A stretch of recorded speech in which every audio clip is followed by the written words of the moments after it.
El ataque de Irán a Israel fue hecho en coordinación con las milicias regionales que respalda Irán y que integran lo que se ha conocido como el eje de resistencia. Ellas mismas se definen como una alianza antisionista y antioccidental, una alianza que está integrada por Hamas, Hezbollah y los hutíes de Yemen. Tanto Hezbollah, desde el Líbano, como los hutíes, que controlan gran parte de Yemen, lanzaron ataques sobre Israel.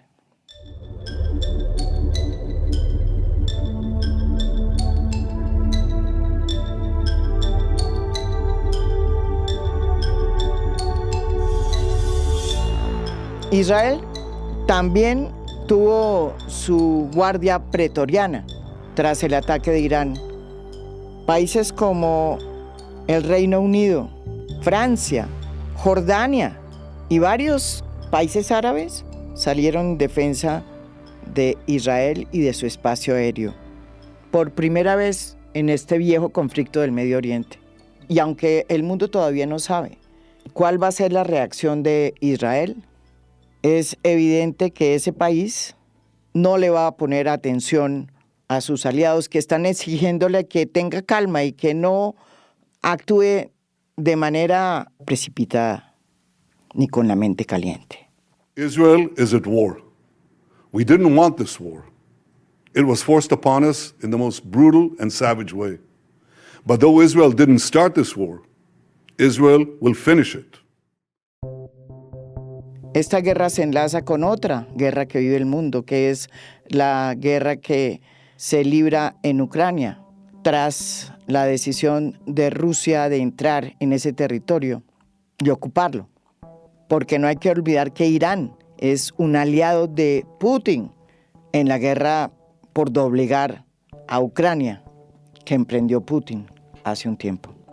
He decidido llevar a cabo una operación militar especial.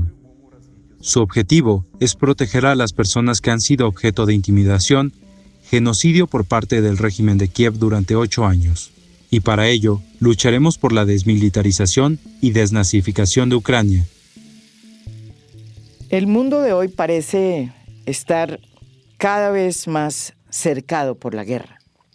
Las dos guerras que se libran hoy, tanto el conflicto del Medio Oriente como la guerra que se libra en Ucrania por cuenta de la invasión rusa, son dos guerras que se han ido intensificando sin que la diplomacia multilateral haya podido frenarlas. Hoy más que nunca se siente el temor de que estemos a puertas de entrar a una tercera guerra mundial. Con nosotros está Mauricio Jaramillo, experto en relaciones internacionales, profesor de la Universidad del Rosario. Él cree que la posibilidad de una tercera guerra está muy cerca, pero cree que no va a ser como las guerras mundiales del siglo pasado, sino que va a ser la primera guerra global. Aquí lo explica.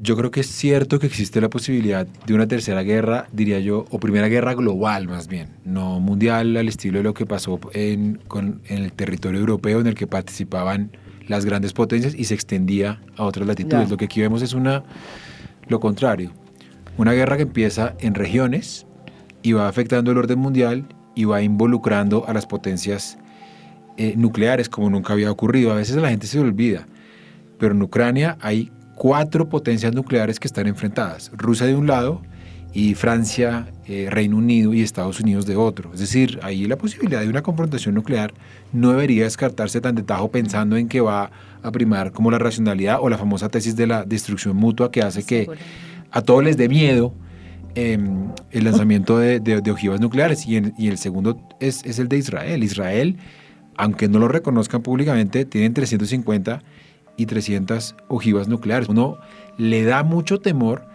Yo creo que en el fondo lo que hay entre Irán e Israel es una guerra de retórica, pero uno no sabe en qué momento puedan pasar a la acción, como hizo Putin, de hecho, cuando invadió Ucrania, que de hecho por lo menos a mí me tomó por sorpresa. Sí. Entonces yo creo que la probabilidad, obviamente, no creo que sea alta para calmar a la gente, pero la probabilidad existe y por eso es urgente que se haga presión, porque haya un alto el fuego en Gaza, porque se pacifique el mundo en Medio Oriente, porque se recuperen los derechos humanos en Afganistán, porque se dialogue con Rusia y se desarme un poco la guerra en Ucrania, porque tenemos demasiados frentes de batalla donde, para colmo de males, el mundo no fue lo suficientemente serio desarrollando mecanismos para atajar las ambiciones nucleares que son desmedidas. Hoy hay 3 países que están por fuera del Tratado de No Proliferación, que son Israel, India y Pakistán. Entonces, esa proliferación en un mundo tan convulso, sin duda alguna, da para temer. Pero cierro diciendo lo siguiente: ningún futuro es tan catastrófico, ni siquiera de la Tercera Guerra Mundial o Primera Guerra Global, como el presente que viven hoy los palestinos. O sea, que eso no se nos olvide. Es muy grave lo que pasó entre Irán e Israel, pero acá el tema de fondo, el más urgente en la agenda global, es que hay decenas muriendo por hambruna y hay un genocidio en curso que no puede ni debe seguir pasando de agache. Margarita Cavid es una experta en el Medio Oriente, lo conoce muy bien, ha estado allá varias veces, ha vivido en esa región y según ella, el gran problema que tenemos hoy para evitar una primera guerra global es que los mecanismos de disuasión que teníamos antes en la Guerra Fría hoy son muy precarios, porque ya no vale ese temor de la destrucción mutua sobre la que se basaba la disuasión en la época de la Guerra Fría. Es decir, que si usted aprieta el botón, pues yo también lo aprieto y nos destruimos. Porque en el mundo de hoy, ese control que se tenía antes de quién tenía o no ojivas y cómo era que estaban trabajando su arsenal nuclear, ya no existe. Pues yo creo que aquí hay 2 cosas y evidentemente creo que en el marco de la Guerra Fría funcionaba mucho mejor el tema de la disuasión. La disuasión nos dice que se disuade al otro por el temor a una destrucción mutua. Es decir, usted aprieta el botón, yo también aprieto el botón. Y por eso se firmó este tratado. Exactamente. Digamos que hay un periodo de la Guerra Fría que es el de la coexistencia pacífica, donde se crean unas reglas de juego para no vivir estos momentos de altísima tensión, donde la gente pasa la crisis del Suez o pasaba, por ejemplo, estábamos en medio de la guerra de Vietnam o de ciertos escenarios donde decía, ¿cuál de los dos, la Unión Soviética o Estados Unidos, va a espichar el botón rojo? ¿No? Hoy hay más que pueden espichar el botón rojo, pueden oprimir ese botón rojo. ¿Y qué pasa? Hay menos limitantes para ese uso. Ustedes dirán, ¿cómo así? Claro, porque nosotros en la década de los 70, en esa década de la coexistencia pacífica, se firman una serie de tratados, los famosos SALT, el Tratado de No Proliferación. Exacto. El Tratado de No Proliferación de Armas Masivas, y esos que se terminaban en la década de los 90 tuvieron unos renombramientos, pero que iban hacia lo mismo: mantener los arsenales reducidos, cuidar el tema de cuándo se iba a usar o no. Y acordémonos que el señor Bush se retira de esos tratados, y ahí es cuando Putin dice, pues yo también me retiro, porque qué sentido tiene seguir aquí. Entonces empiezan a retirarse de los tratados. Entonces la pregunta hoy es, y por eso yo comparto el temor de Mauricio con el tema del armamento nuclear, la pregunta hoy es, ¿quién la va a usar? ¿Quién va a ser el que...? Y además que estamos frente a unos gobiernos que no sabemos, como dice Mauricio, pasan de la retórica a la acción, ¿no? Entonces, fíjense que aquí ya hubo un primer cambio. Irán e Israel nunca se habían atacado directamente. Jamás. Desde 1979 a hoy, siempre había sido este juego retórico en la región. Usted es mi amenaza, usted es mi enemigo, y iba y venía. Pero nunca se habían atacado de frente. Sí, a través de sus grupos. Es decir, Hezbollah, digámoslo así, los hutíes que no atacan directamente a Israel, pero tienen una posición en el Mar Rojo frente a lo que está pasando en Gaza, son chiíes, etcétera, etcétera. Pero aquí el cambio es, por primera vez tenemos un ataque directo. Ahora estamos en manos de ¿qué? En manos de si Israel va a responder a este ataque, ahí vamos a tener una escalada. Si Israel mantiene la situación como está, entonces yo creo que Irán, a pesar de todo, y esto va a ser impopular que lo diga, pero a pesar de todo, lo que hizo fue una acción anunciada, mediada y completamente, digamos, en términos de lo que puede ser una respuesta a una agresión, más o menos, y acorde a lo que dice el derecho internacional. De hecho, pueden leer la carta que mandó hace 2 días el embajador iraní a la ONU y dijo, yo estoy apelando a mi derecho a la legítima defensa, porque atacaron un consulado. Pero aquí, hoy, el balón está en la cancha de Netanyahu. Y de lo que haga Netanyahu dependerá a qué escenario nos movemos. Si a una escalada donde se van a jugar estos grupos, atentados de los hutíes, donde se va a jugar también Hezbollah, los atentados de Hezbollah, y si el ataque, yo no creo que haya un ataque directo realmente, esperaría que no, pero en este punto uno ya no sabe qué decir. Nunca pensé que Israel se fuera a meter por tierra y fíjense que fue a la semana estaba entrando por tierra. O sea, hoy realmente uno no puede... A Gaza. Dijimos, va a haber los bombardeos, la respuesta es siempre, llevamos 6 meses en una operación terrestre, donde además ya está la amenaza de que van a entrar a Rafah, donde se desplazó a toda la población. Que es la parte de la frontera del sur, la frontera con Egipto. Entonces, estos son escenarios que van cambiando, pero hay que tener en cuenta una cosa, detrás de Irán, y ahí es donde viene el peligro de lo que decía Mauricio, yo diría, sí podría ser una guerra mundial en el sentido que los actores van a ser actores de todo el mundo, pero no será una guerra total como lo fue la guerra mundial. Entonces, en ese sentido, ¿qué sucede? Detrás de Irán está Rusia, y Putin ya lo dijo. Detrás de Irán también está China. Ellos tienen una organización de cooperación que es la Organización de Cooperación de Shanghái. En esa organización que empezó como un acuerdo de integración económica, por ahí se van avanzando a cooperaciones en otros sectores. O sea, Irán no es Gaza.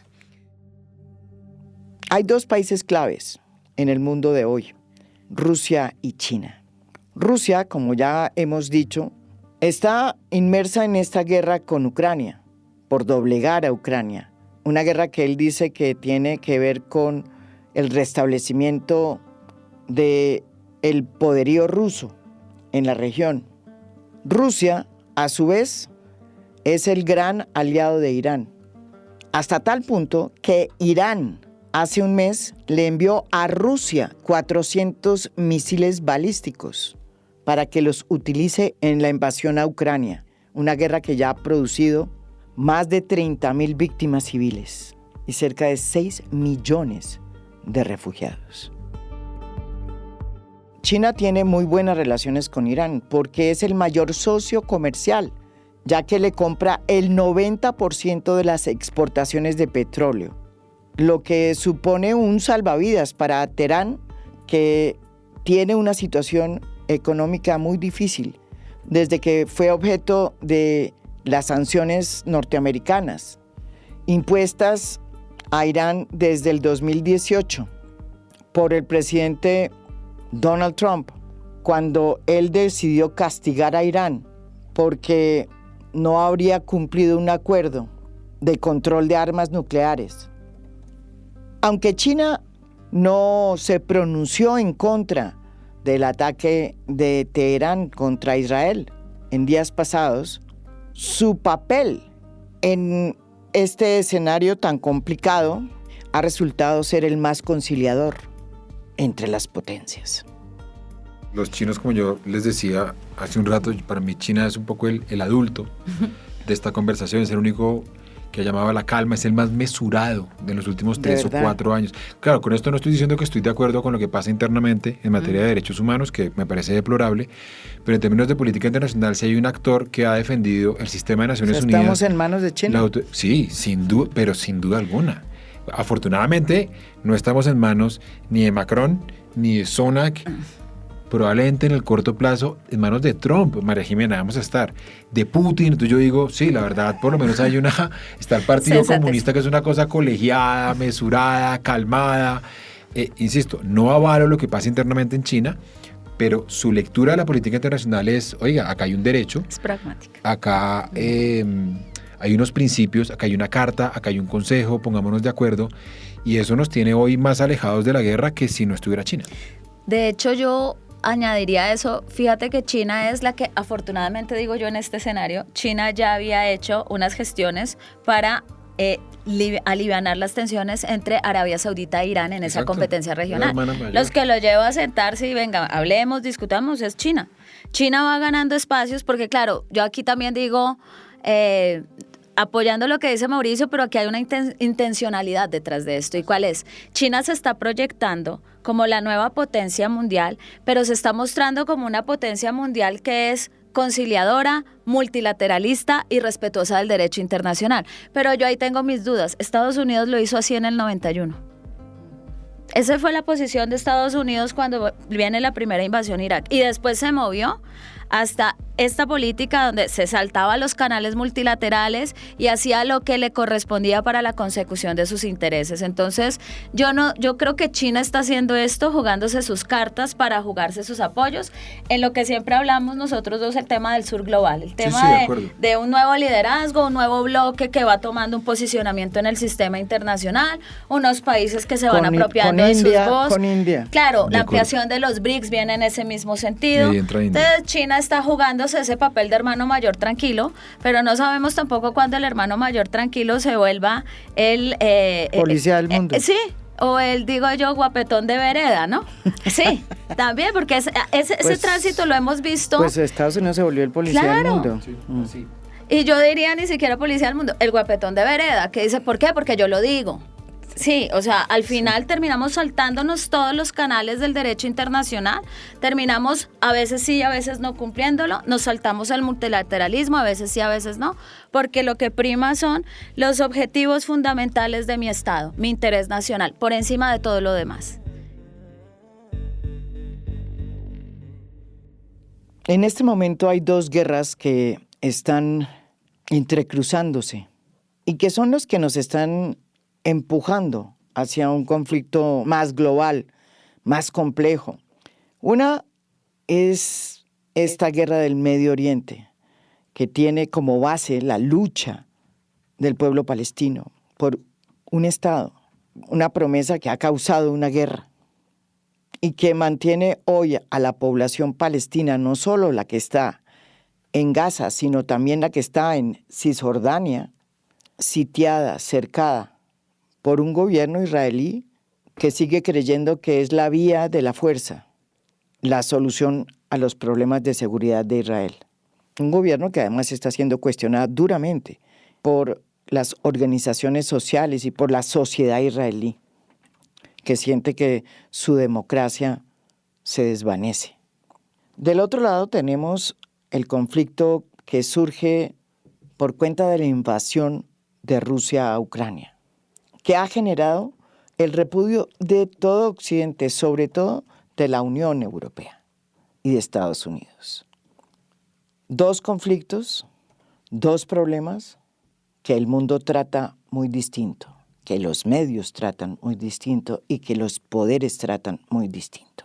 Aquí lo explican muy bien estos dos profesores, ese doble estándar que hay para mirar lo que sucede en Gaza y para mirar lo que sucede en Ucrania. Pues yo creo que eso tiene que ver con que el mundo sigue siendo manejado por los hilos de Occidente.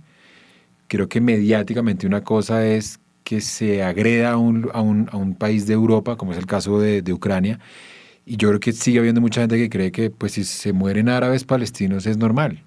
Y hay gente que los está deshumanizando, lo vemos en las declaraciones de los políticos, en la forma en que los medios cubren esto. Yo, por ejemplo, a veces veo medios que dicen fuerzas especiales de israelíes entraron disfrazadas a un hospital y abatieron a miembros de Hamas.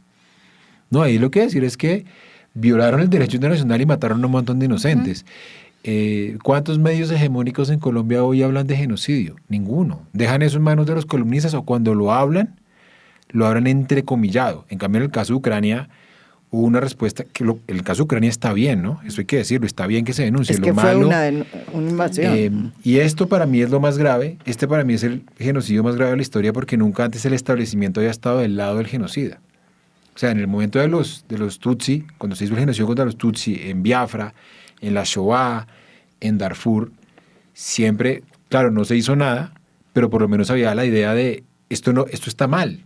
O sea, Omar al-Bashir intentaron sancionarlo, no lo sancionaron en Sudán. Nadie se puso del lado de Milosevic cuando estaba haciendo la limpieza étnica en Kosovo. Ahora, sí, en Kosovo. Lo grave de esto es que el establecimiento financiero, mediático y las grandes potencias de Occidente están del lado de quien comete el genocidio. Entonces, este para mí es el más grave y el contraste con Ucrania nos da cuenta de un doble estándar que para mí es hoy insostenible. Sí, yo creo que Me sí, encanta. que evidentemente guardando las proporciones y las diferencias que hay entre uno y otro escenario, es decir, Gaza y Ucrania, lo cierto es que en ambos lo que se debe aplicar es lo que yo siempre he defendido, es el derecho internacional humanitario. Es decir, lo que se trata es de humanizar lo más inhumano que hay, que es la guerra. Y lo que se trata es de limitar los medios que se usan y el daño que se genera a los no combatientes. A la población, sí. Entonces yo creo que esa gran premisa nunca y bajo ninguna circunstancia debería ser aplicada con un doble estándar. Porque cuando nosotros empezamos a aplicar ese doble estándar, no sabemos en el momento en el que ese doble estándar le toque a alguien más cercano. Me explico. Hay un discurso que uno pensaba olvidado y yo ahora que uno vuelve a leer todo lo que hay sobre este tema, yo recuerdo el artículo 22 de la Carta de la Sociedad de Naciones que decía la autodeterminación de las nacionalidades. Y la autodeterminación de las nacionalidades decía todos aquellos pueblos que pertenecían a esos imperios pueden crear sus estados, refiriéndose al Imperio Otomano, al Austrohúngaro y al Guillermino de Alemania.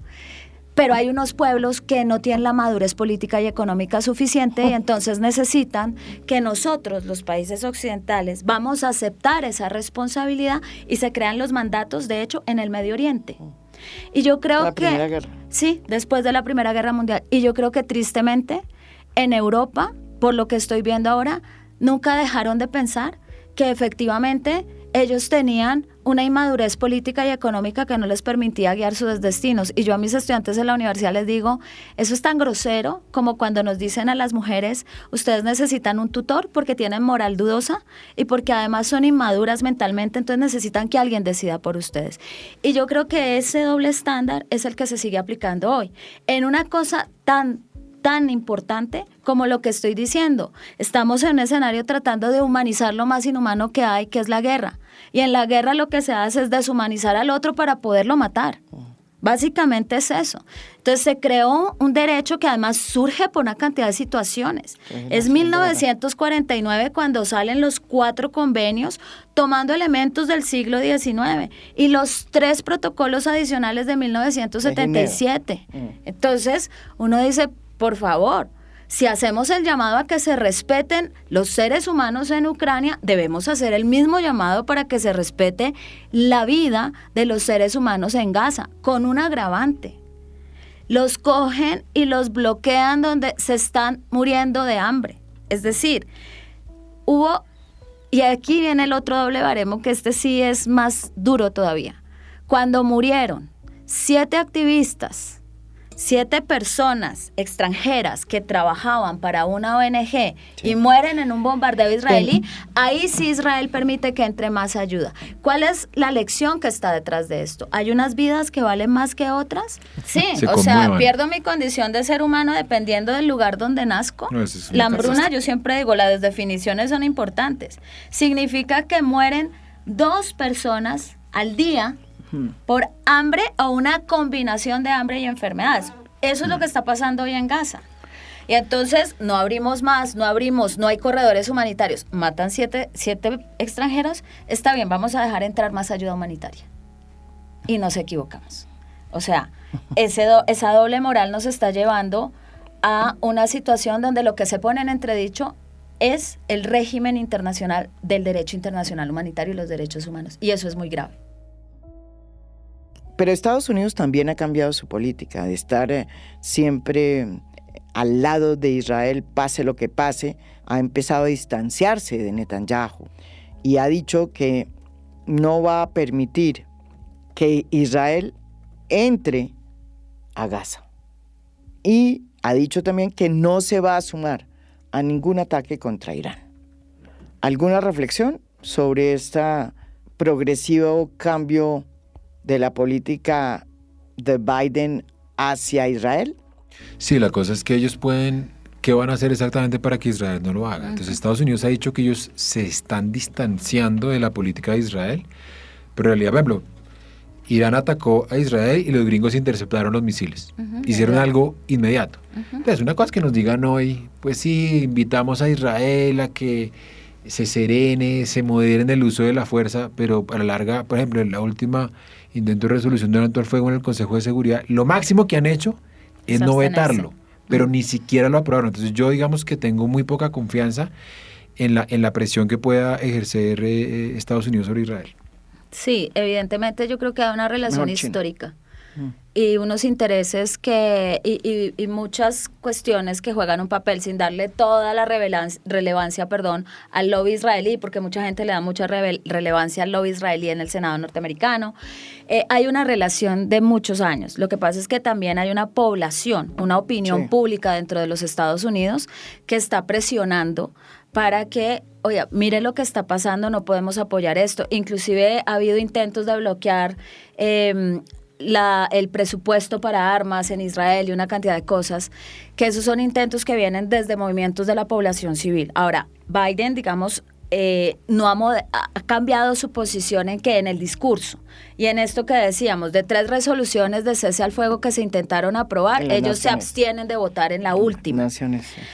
Y ellos dicen hoy, frente al tema de Irán también, no estamos de acuerdo con un ataque directo contra Irán, pero la pregunta es, bueno, y si llega a pasar, ¿qué es lo que vas a hacer realmente? Porque claro, una cosa es lo que tú dices discursivamente y otra cosa es lo que pasa. Ahora, si hemos visto llamados de atención, ¿qué me preocupa a mí? Cuando ocurre la abstención frente a la resolución de cese al fuego, en ese momento se dirigía el ministro de Defensa israelí a hablar sobre la operación terrestre en Rafah, porque dijeron, vengan y discutimos porque no estamos de acuerdo con una operación terrestre. Netanyahu no ha dejado de hablar de esa operación terrestre en Rafah. De hecho, el día que se pone la abstención y pasa esa resolución de cese al fuego, fue la noche que más bombardeos hubo en Rafah. Entonces, una cosa es el discurso, otra cosa es lo que pasa en la realidad. Y ahí volvemos otra vez al doble estándar.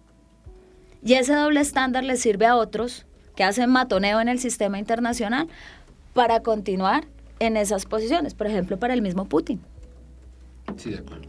Hay otro doble estándar que quisiera ponerlo de presente para que ustedes me den su opinión. La Corte Penal Internacional, el 17 de marzo del 2023, emitió una orden de arresto contra Vladimir Putin, alegando que es responsable de crímenes de guerra por la deportación ilegal de niños de Ucrania a Rusia, y que estas acciones se cometieron en Ucrania a partir del 24 de febrero del 2022, cuando Rusia lanzó su invasión a gran escala contra el país de Europa del Este. La gran pregunta es si la Corte Penal Internacional ha hecho lo mismo a la hora de mirar lo que está pasando en Israel, país que desde hace meses viene bombardeando la región de Gaza, en lo que muchos han considerado como un genocidio. No, la celeridad de la CPI, por ejemplo, frente a Rusia versus la inoperancia frente a la dirigencia israelí, y además hace rato la CPI está, desde antes de octubre, están investigando lo que pasa en Cisjordania y ahora quieren entrar a investigar lo que pasa en Gaza. Pero todavía no hay ningún desde hace pronunciamiento. 6-5 años están investigando lo que pasa en Cisjordania y ya la CPI dijo, tenemos competencia por materia para investigar lo que está pasando en los territorios ocupados y no hay ningún resultado, lo cual es descorazonador y doble estándar, sin duda alguna. Esto es A Fondo. Mi nombre es María Jimena Duzán.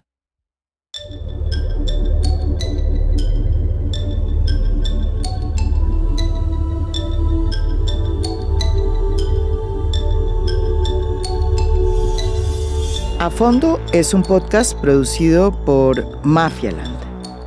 Producción general, Juan Diego Barrera. Gestora de audiencias, Beatriz Acevedo. Postproducción de audio, Daniel Chávez Mora. Música original del maestro Óscar Acevedo. Nos pueden escuchar también en mi canal de YouTube. Gracias por escuchar. Soy María Jimena Duzán.